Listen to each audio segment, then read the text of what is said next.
তলে তলে নির্বাচনের প্রস্তুতি নিচ্ছে আওয়ামী লীগ। শেখ হাসিনার টানা ১৫ বছরের শাসনামলে দলটি কেউ কখনো চিন্তা করেনি ক্ষমতা ছেড়ে এভাবে পালাতে হবে। ছাত্র জনতার অভ্যুত্থানে সেই ইতিহাসও রচিত হয়েছে। ৫ আগস্টের পর আওয়ামী লীগ অনেকটাই হাওয়া হয়ে গিয়েছিল, তবে আবারও সবর হতে শুরু করেছে দলটির কেউ কেউ। বিশেষ করে সামাজিক যোগাযোগ মাধ্যমে দিচ্ছেন স্ট্যাটাস, দলটির অনেকেই গণমাধ্যমে পাঠাচ্ছেন বিবৃতিও। গেল কয়েকদিনের নির্বাচন নিয়েই বেশি কথা বলেছে আওয়ামী লীগের নেতারা। এর মধ্যে সাবেক প্রধানমন্ত্রী শেখ হাসিনার ছেলে সজীব ওয়াজিদ জয় নির্বাচনের ইস্যুতে আওয়ামী লীগের অবস্থান পরিষ্কার করেছেন। বার্তা সংস্থা বয়টাসকে তিনি বলেছেন, আওয়ামী লীগকে ছাড়া প্রকৃত সংস্কার এবং নির্বাচন অসম্ভব। জয়ের এমন কথায় অনেকটা পরিষ্কার যে আগামী নির্বাচনের জন্য তাদের দল প্রস্তুতি নিতে শুরু করেছে। যদিও দলের শীর্ষ পর্যায়ে বেশিরভাগ নেতারাই জেলে নয়তো দেশের বাহিরে পালিয়ে গেছেন।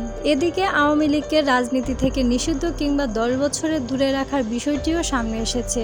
এ নিয়ে আলোচনা সমালোচনাও হচ্ছে। প্রতিবাদের সরব হয়েছেন আওয়ামী লীগের যুগ্ম সাধারণ সম্পাদক মাহবুবুল আলম হালিম। তীব্র নিন্দা ও প্রতিবাদ জানিয়ে দিয়েছেন বিবৃতিও। তিনি বলেন, আওয়ামী লীগের মতো ঐতিহ্যবাহী বৃহৎ শক্তিশালী রাজনৈতিক দল, যে দলের নেতৃত্বে দেশ স্বাধীন হয়েছে এবং উন্নয়ন অগ্রযাত্রার গুরুত্বপূর্ণ ভূমিকা রেখেছে, সে দলকে বাইরে রেখে নির্বাচনের কথা বলাটা একেবারেই অগ্রহণযোগ্য এবং অযৌক্তিক। ফিরে আসবে বলেও জানিয়েছিল হাসিনার পুত্র সজীব ওয়াজিদ জয়। তারই সুরে সুরে মিলিয়েছেন মাহবুবুল আলম হানিফ। তিনি বলেন, আওয়ামী লীগের নেতাকর্মীরা বর্তমান প্রেক্ষাপটে কিছুটা বিব্রতকর অবস্থায় আছে, কিন্তু এটাই মাথায় রাখতে হবে, 1975 সালে জাতীয় পিতাকে সপরিবার হত্যার মধ্যে দিয়ে যখন আওয়ামী লীগকে চিহ্নিত করার ষড়যন্ত্র করা হয়েছিল, তখনও এরকম একটা ধাক্কা এসেছিল। সে সময়ও আওয়ামী লীগ ঘুরে দাঁড়িয়েছিল। অতএব আওয়ামী লীগ আবার অতীতের মতো ঘুরে দাঁড়াবে এবং আগামী সংসদ নির্বাচনে অংশ নেবে। আওয়ামী লীগকে বাদ দিয়ে বাংলাদেশে কোনো নির্বাচন হবে না।